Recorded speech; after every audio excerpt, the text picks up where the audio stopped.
Adam, let's go back to snowy South Bend, Indiana. Carolina ends up winning 74-73 in a game, as I referenced at the beginning, that really had some very distinctive parts to it. It was very clear, very clear delineations in the game. The first 24 minutes, so the first half and then the first 4 minutes of the second half, I thought Carolina played really well, and primarily because Carolina played really well defensively. They held Notre Dame in the first half to 40% shooting, 4 of 16 from 3 in that first half for Notre Dame. The Irish only took 3 free throws, so Carolina was defending without fouling, but those 16 three-pointers also tell you that Notre Dame was settling for a lot of outside shots. But some of that settling was because Carolina was playing so well defensively. Tar Heels ended up blocking 8 shots in this game, 5 by Jalen Washington. So they were making things difficult in the paint. Well, then Notre Dame takes a timeout right at the 16-minute mark after Carolina had an alley-oop fast break dunk to Ian Jackson, who was spectacular in this game. That put Carolina up 11. Tar Heels had led by as many as 12 in the first half, up by 11 at this point, after leading by 7 at halftime. Well, the game very clearly changed after that. And in fact, it was the very first play after that timeout, Marcus Burton, Notre Dame's outstanding point guard, who had not played since late November. He played in the first 6 games for Notre Dame, got hurt against Rutgers. Fortunately for them and for him, it was not a season-ending injury, but did keep him out for more than a month. He, in that first play after the timeout that I'm referencing, drove to the basket, got fouled, laid it up, made the basket, hit the free throw coming out, because then that sparked another full timeout, made the free throw coming out. And Adam, that was really the story the rest of the game until the final moments, was Notre Dame driving to the basket and Carolina fouling Notre Dame. Notre Dame shot 18 free throws in the second half after shooting 3 in the first half. The last 2 main ball handlers for the opposition, Chucky Hepburn for Louisville and Marcus Burton for Notre Dame, have now shot a combined 30 free throws over these last 2 games. Burton shot 10, all in the second half, made 9 of them, and it was kind of that slow chipping away at the free throw line that sparked it. It was a 12-0 run, so that there's nothing slow about that. That got Notre Dame back in it, but then kind of the rest of the half was just this slow trickle of Notre Dame free throws and Carolina scoring sometimes that kept the game really at a 1 or 2 possession game the rest of the half. Until the very end, where all of a sudden it looked like somehow Carolina was going to lose this game. Notre Dame went up 4 with about a couple minutes left, about 5-6 minutes left. Then they led by 2 or 3 for most of these, and Carolina would take the lead by a point or 2. But for the most part, it was Notre Dame in these last couple of minutes that held the advantage, but not by much. They go up 3 on a couple of free throws with less than 30 seconds to go. And then, Adam, just an absolute stunner of a play. Carolina comes down, almost exactly the same situation as the end of the Kansas game. Elliot Cadeau has the ball on the right sideline. Remember, he pulled up for 3 and came up just short against Kansas. Well, this one he makes, and he got fouled. Matalako, graduate transfer from Princeton. He looks like he's like 45 years old. He should be an accountant or something. He talks smack the entire game. And he runs up on the legs of Cadeau on the 3, goes in. Cadeau makes the free throw. They're up 1. 4.8 to go. Stunning play. Like, you never see a 4-point play to win the game.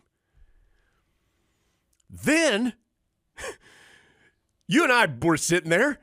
We didn't say it, but we knew it. 4.8's a lot of time, especially for this Tar Heel team, to play defense. and to play defense without fouling. And so maybe you'll hear this when we talk to Coach Davison checking in. Carolina was in a unique spot there because you know what's going to happen. They're giving the ball to Burton. He's going to try to go to the basket. And you've got to try and play defense without fouling because you've been called for a million fouls. I think Carolina got called for, was it 17 or maybe that was Louisville? I can't remember. A lot of fouls in the second half. Oh, it's right here on my box score, Adam. Carolina got called in total for 19 fouls. So I think 13 of them were in the second half. So probably not 17 in the second half. It was 17 in the Louisville second half. It was 13 in this second half. So that's 30, Adam. Anyway, they didn't want to pick up another one. And fortunately enough, Elliot Cadeau went up straight enough against Marcus Burton on the final play. Burton shot kind of a runner, floater type of deal from the right of the lane. Was no good, and Carolina wins it by 1 in a season not full, but in a season that has already had a couple of very unlikely wins, just as far as score and time situation.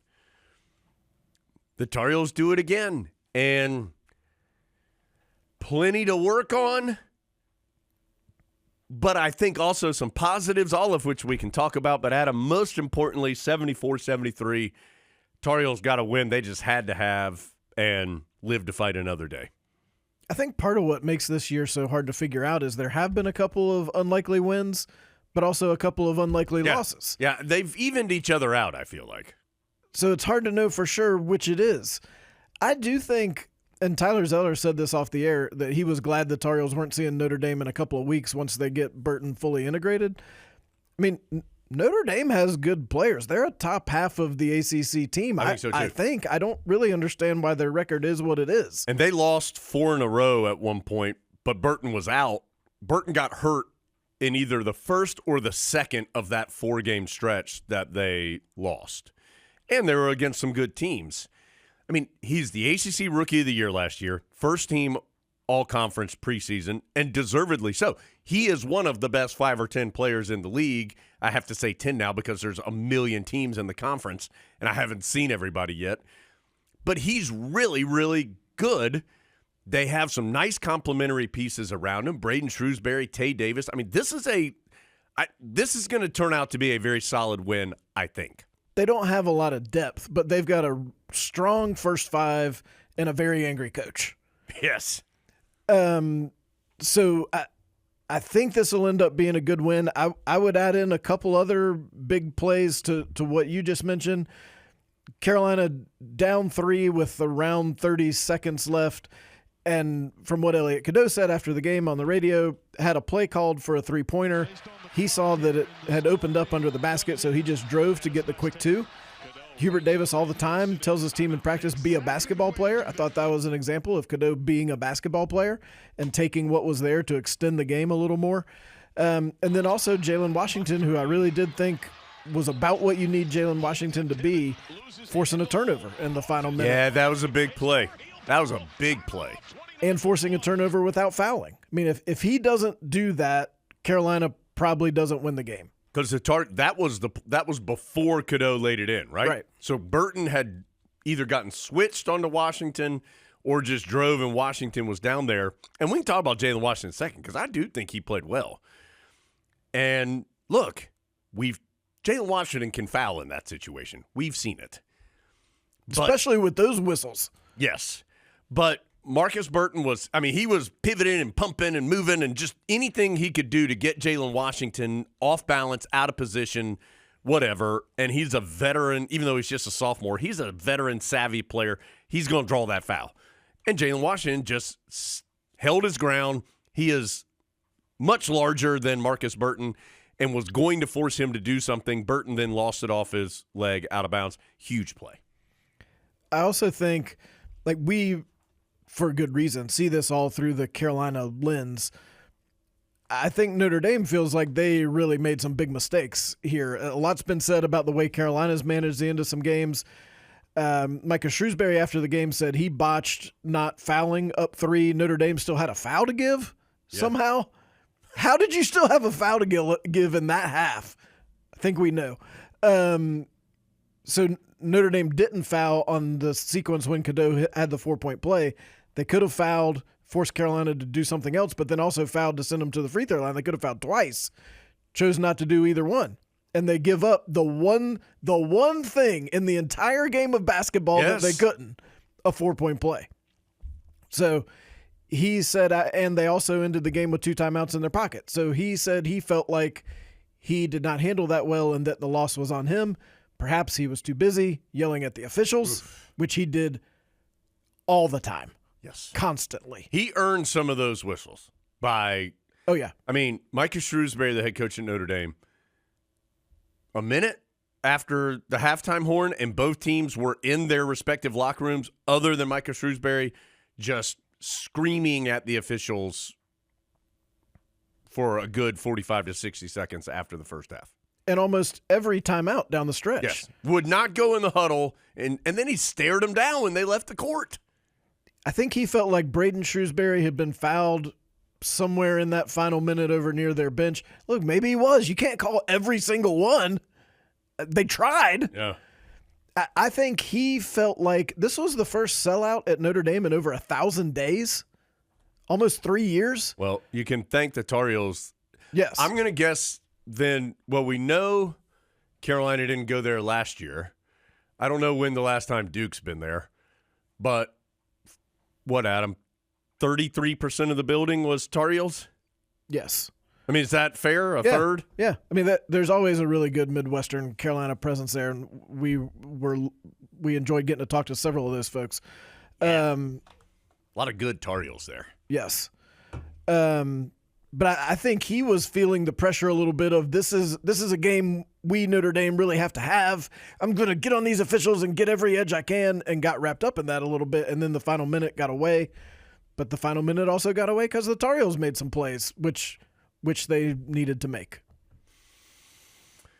Well, I mean, okay, we can't start. I mean, I do want to talk about Jalen Washington, but Adam, Ian Jackson is the first Tar Heel you have to talk about here. 38 minutes played, 11 of 18 from the floor, 9 of 11 on 2-point shots, 3 of 5 at the free throw line, 27 points, freshman season high, 6 rebounds, which was tied for a team high. He did have 4 turnovers, but I think at this point you're willing to take a couple of turnovers for the offensive show you are seeing. Only when he tried to pass it. Yeah. No turnovers when he tried to shoot it. Yeah. Lesson learned. Hubert Davis said afterwards with me that he thought Ian Jackson was, since Coach Davis has been here, either as an assistant or as the head coach. So we're talking over 10 years now. He thought Ian Jackson, had the ability to score as a guard. I think the term he used was easier than any other guard he had seen play at Carolina in that time frame. And Adam, his offensive skill set is deep. He's really hard to stay in front of. I think he does a terrific job finishing around the rim, finishing through contact. He's hit enough three-pointers to keep teams honest. He's really impressive in transition, where if he gets the ball in transition, he gets to the rim quickly and is able to score a large majority of the time. He's been good at the free throw line. I think those numbers have come down a little bit. He was way above 80% for a long time. He's been kind of in the upper 60% range here these last couple of games. I'm guessing he would like that to be a little higher, especially because he gets there a lot. But, I mean, he had 15 points like 8 minutes into this game and finishes with 27. Cadeau is the only other Tar Heel in double figures with 10, and he got 4 of them with 5 seconds to go. So he was by far the most dominant offensive player. He took twice as many shots as R.J. Davis did in this game. R.J. struggled again. He had been shooting better, but these 2 games this week he struggled. He was 3 of 9, 0 of 3 from 3 in this particular game. And right now, Ian Jackson is Carolina's most consistent and best offensive player, and they played their offense like that against Notre Dame, trying to find ways to get him the ball. He's putting up a huge number of points without taking a huge number of shots. Yeah, 27 points on 18 shots, pretty good. And like 18 shots by itself sounds like a lot, but I honestly can't even think of one, maybe one, where it was like, we got a little over-aggressive right there, but 1 out of 18. One heat check 3 in the first half where he at that point was 5 of 6, I think, from the floor with 15 points, I think. So sometimes, I mean, if you're Ian Jackson, you probably feel like that shot's going in, and we want you to feel like that shot's going in. I felt like it was going in. Too, It was only after it bounced off the rim that I was like, well, did you need to take that one? When he took it, I was like, yeah, baby. Rack it up. Let's go. He's really playing well. I think it'll be interesting to see as you get further into conference play and teams start to decide that he now is at the top of their scouting report and defend him a little differently and get to know him better than they know him right now. I do think he's still a little bit of a surprise, even because at the beginning of the year he wasn't this good. But, I mean, now if you're, for example, SMU, I think when you're going over the Carolina scout, he's the first name you talk about because you have to stop him in multiple ways. Hubert Davis always says he's a 3-level scorer, and he showed all 3 levels against Notre Dame. I also think kind of sneakily he's gotten better on defense. I agree. To the point that he's not bad. He's not a liability defensively. Right. There was a time in November and December when he was guarding someone and the other team would go, get it to that guy. They don't really do that anymore. I'm guessing the scoring and the defense are probably related in his mind in the way that he approaches the game. He's just a happier basketball player. He's been really good. I think the relationship on the court between he and R.J. Davis is something Carolina is still somewhat trying to figure out. There were a couple times in the Notre Dame game where it looked like R.J. Davis consciously passed up a shot, which I don't know that you really want him to do. But if he's shooting 30%, maybe you do want him to consciously pass up a shot and at least maybe swing it around one more time, maybe get a better one. So that's a little tricky. But right now, the fact is Ian Jackson is producing, and that you couldn't have won the game without him. And so that's something to figure out. You don't want it to get to the point. Remember when Caleb Love was here, and there were a couple times when he had taken 832 shots in 3 games or something, and then he would go out there, and you could see him go, okay, I'm not going to shoot. You don't want it to get to that point because part of what makes Carolina good is they have multiple guards who stress you as a defense. So you still want that threat to be there, but I mean, when you have a guy who takes 18 shots and you think, well, I wouldn't have minded him getting a couple more, that's a nice problem to have. So, Adam, Jalen Washington, by the way, Ian Jackson there's no way he's going to challenge Media Baby's ACC Rookie of the Year, right? Well, look at the numbers. I mean, I don't know what Media Baby's numbers are, but I know what Ian Jackson. Here's my question. This question is valid if Ian Jackson keeps doing what he's doing. I don't really see a reason why again, it's not like he's shooting 55% from 3. Like, he can keep doing what he's doing as long as he's not going to score 27 every game, but wants to, that'd be fine. He's a 17 to 22 point scorer, I think, without doing much different than what he's doing right now.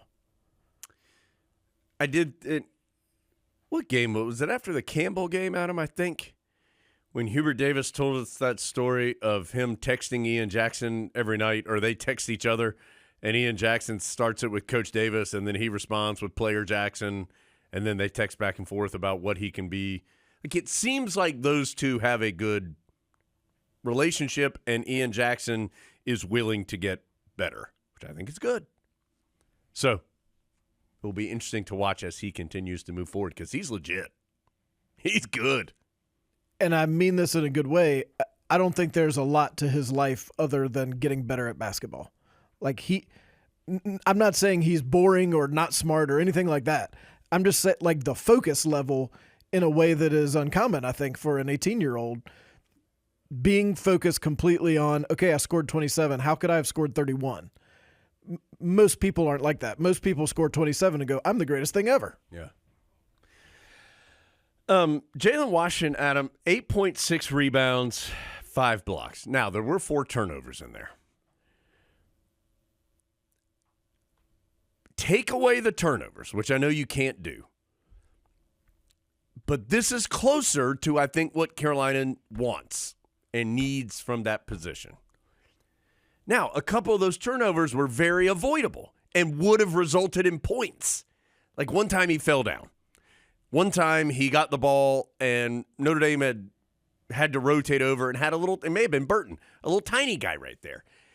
And he kind of shuffled his feet because he was surprised the tiny guy was there. If he'd have just gone up and grabbed it and dunked it or laid it up, it's a relatively easy basket. Sometimes we take people by surprise, Jones. Yes, that's right. It's like, whoa, how did Adam and Marcus Burton get here? 2 tiny guys. So, I mean, that journey is not complete. But what I did think he did, and honestly, Jalen Withers and James Brown did in the very limited time that James Brown was in for 3 minutes, they competed. They were in the mix.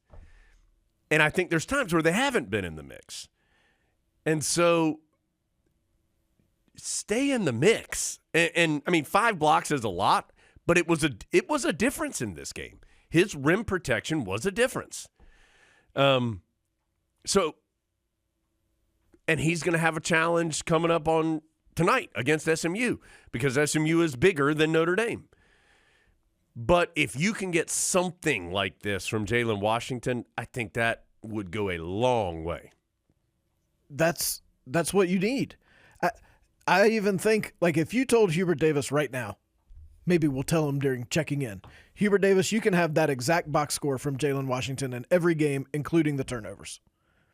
I think he would probably say, okay, you have to have that other stuff, and you're not getting it elsewhere. So maybe you can accept the turnovers. You don't want the turnovers, and it's something the Tar Heels talk about in practice every single day. But if you can get that type of rebounding and shot blocking and just holding Notre Dame to 73 points, this is a team that hasn't held many teams to 73 points. His presence was part of that, and he forced a couple of turnovers. So in addition to the block shots. So I do think he was important. I didn't mind the couple minutes from James Brown in the first half because maybe that's a couple active. He was active.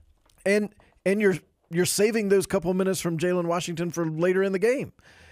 If James Brown could do exactly what he did on Saturday, I think that's okay. And Jalen Withers is always kind of the wild card of which Jalen Withers are you getting. Sometimes you get one who slam dunks on everybody and sometimes not. Yes. The Heels have gotten the Joker card there a little too frequently with Jalen Withers here recently. But we saw it last year near the end of the year. He was playing well. And so it's in there. Well, but you can't build it on what if he becomes consistently the guy we want. That's why Jalen Washington is so important. If he could consistently be that guy, then the unpredictability from some of the others doesn't matter as much. Yep. Adam talked about holding teams to 73 points. I don't know where they are now, but there's 352 teams in Division I basketball. Carolina was ranked 329th in scoring defense before that game against Notre Dame. 329 out of 352. So, yes, that number, it would be good to improve that number. Adam, I'm trying to last thing, at least for me. The fouling has to improve. I mean, I do think there have been frequent whistles in these first couple of games. And on the road, and Carolina's clearly gotten frustrated by them. And when it has been it's been pretty one-sided in that second half, both Notre Dame and Louisville, where the whistles were coming from. But there weren't a ton that I just thought, wow, there was no way that he got fouled right then. Like, you just got to stop fouling. Now, Seth Trimble returning will help with that. I do think Seth Trimble, we can all agree, is Carolina's best on-the-ball defender as far as perimeter players, and probably period. He would have made a difference against both Burton and Hepburn from Louisville because he's very good defensively. He could have stayed in front of them more. He would have been those numbers wouldn't have been as high. But Seth Trimble can't guard every player on the opposing team, and so the fouling has to improve because every team in the conference is going to have somebody who they can give the ball to drive to the basket and is going to make 80% of his free throws. Every team's going to have – it may not be as good as Marcus Burton or as Hepburn from Louisville, who are good players, but they're going to have somebody who can do that. And that's got to get fixed. Yeah. I think your best hope there is that Trimble does make a difference. I think it's notable that these two games happened without him, and I do think his return is closer. So, but then it leads you right back to the question of which five players do you put on the court? Yes. And maybe the Tar Heels go offense-defense some in some late-game situations like this. What if they did every possession? Every possession right. of the game. It's like a football team. Yeah. All right. Put them out there. We're on defense. The offensive guys. Yeah. That's going to be tricky to manage all that because certainly Ian Jackson, you have to have him. You got to have him. But I think the results the last couple games show you also got to have Seth Trimble at least on some of these possessions when you need to guard the ball better than what has been done. And the people who have been guarding the ball largely are what they are at this point. Like Seth Trimble's better than they are at doing that one thing. So that's going to be some tricky management. The Tar Heels could be very small. I mean, Seth Trimble is averaging 15 points, 5 rebounds, and is Carolina's best defender. So I don't think we should minimize the fact that he has not played these last couple of games. It's a significant loss. And we do expect to see him back very soon, which is good. Adam, anything else from Saturday, Carolina and Notre Dame? The only other thing I would say is this curve Ian Jackson is on. I could imagine Drake Powell on this same curve later in the year. Remember, Ian Jackson played a lot better competition in high school than Drake Powell did. No offense, Pittsburgh. Yeah. Love you. Soda Shop, what up? But I do think – I thought Drake Powell was pretty good against Notre Dame. Hit a big three. Big three. And as he gets more comfortable and realizes, okay, I don't have to do everything anymore, but I'm still good. I mean, like, come on. Was there ever a time in Pittsburgh when people were like, okay, Drake, you're not getting the ball on this possession? Or the other team would help off of Drake Powell, which is what Notre Dame was doing. Right. So as he figures out his place in all this, I could imagine mid-late January, early February, we're sitting here going, he's coming along and he's a weapon that the Tar Heels haven't had as much earlier in the year, and that would make Carolina better. So what a weird season this has been. You said it at the beginning. It's hard to know. It's just hard to know. Like, hard to know how good Carolina can be. I think the Tar Heels are probably better than their record would suggest, but they also aren't like a top 10 team. So it's just hard to know where they are. But I know this. They had to have that on Saturday. Had to.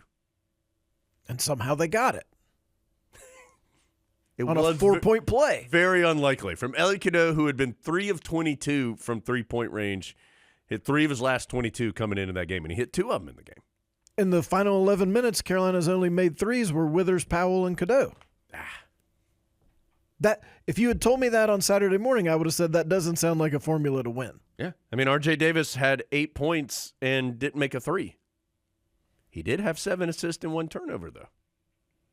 He and Cadeau had 13 assists and 2 turnovers, which is also why I think it's important that the Tar Heels are finding scoring in other places. And would be nice for both Trimble to be back and Powell to do what Adam said he thinks he will. All those things would be good. And maybe we could pick a 7-2 guy off the street and put him on Tar Heels team too. So basically, we've got this whole thing figured out. Coach Davis, come on in here. Let's check in. We're going to get this figured out. You check in with us, Hubert Davis, and we'll give you the answers.